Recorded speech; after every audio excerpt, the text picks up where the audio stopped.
तो साथियों नमस्कार, जय श्री राम, जय माँ श्री राधे की। आज का विषय ये है कि 3 साल और 4 महीना होने को है राजस्थान में कांग्रेस की सरकार कार्यकाल का, लेकिन जो घोषणा पत्र में वादा किया गया था वो वादा अभी तक शुरू ही नहीं हुआ है।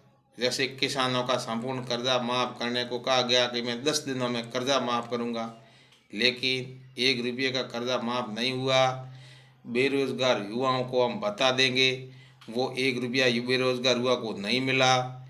और किसानों को ये भी कहा गया था कि हम सत्ता में आए तो बिजली की दरों में हम बढ़ोतरी नहीं करेंगे, लेकिन 3 साल में 8 बार बिजली की दरें बढ़ाई गई और किसानों के साथ में अन्याय किया गया। ओलावृष्टि हुई और टिड्डी दल जैसे कई किसानों की फसलें नष्ट हुई, लेकिन बीमा इंश्योरेंस लगाकर कंपनियां खा गई, लेकिन किसान तक कोई 1 पैसा नहीं पहुंचा।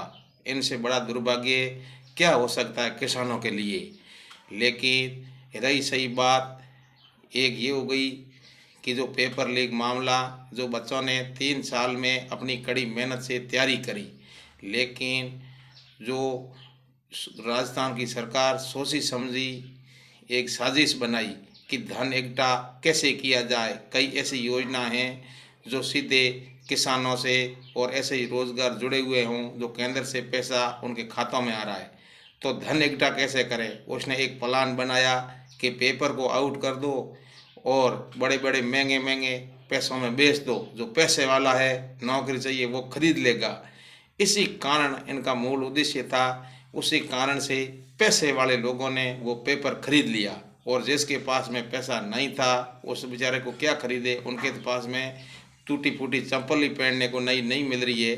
वो अपनी कड़ी मेहनत से कि भाई मैं तो इतना नंबर ला सकता हूँ, लेकिन उनकी उम्मीदों पर पानी फेर दिया और ऐसे भ्रष्टाचारियों को सरकार छिपा कर बैठी है। लेकिन जो थोड़े बहुत लड़कों ने सड़कों पर जाम और हड़तालें की तो बेचारों को लाठी डंडों से पीटा गया और कुछ हुआ नहीं। भारतीय जनता पार्टी की सरकार ने भी उनका साथ दिया, लेकिन हद तो तब हो गई कि कल सतीश पूनिया के गाड़ी के ऊपर पथराव किया। ये कांग्रेस के कार्यकर्ता ही थे, क्योंकि इसने सभी पैसे ऐंठे हुए थे, क्योंकि मलाई सबको अच्छी लगती है। भारतीय जनता पार्टी का बूथ से लगाकर प्रदेश के अध्यक्ष तक कड़ी मेहनत के कारण कांग्रेस की सरकार को घुटनों के बलबूते पर लाकर खड़ा कर दिया है और उनके काले चिट्ठे खोलकर सभी जनता के सामने करवा दिए। तो ये होती है विपक्ष की एकता। तो इसी का ये फलस्वरूप अब देखने को मिला। ऐसी राजस्थान के अंदर ये पेपर लीक शिक्षा नीति के कारण इतना घोटाला कई विश्व में नहीं सुना। तो ये महा घोटाला है। तो कहाँ जयपुर, कहाँ बाड़मेर का सीमावर्ती क्षेत्र, बाड़मेर जिला जो पाकिस्तान से सीमा से सटा हुआ है, वहाँ पेपर 10 दिन तक घूमता रहा और बड़े बड़े पैसे वालों ने उनको खरीदा और कई प्रकार के धन की उगवाई की गई, लेकिन आसानी से अपने पैसे एक ही जगह जमा करके बाद में जो पेपर की तारीख तय की गई।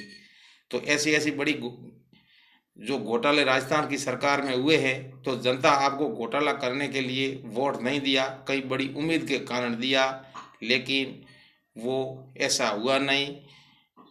जय श्री राम।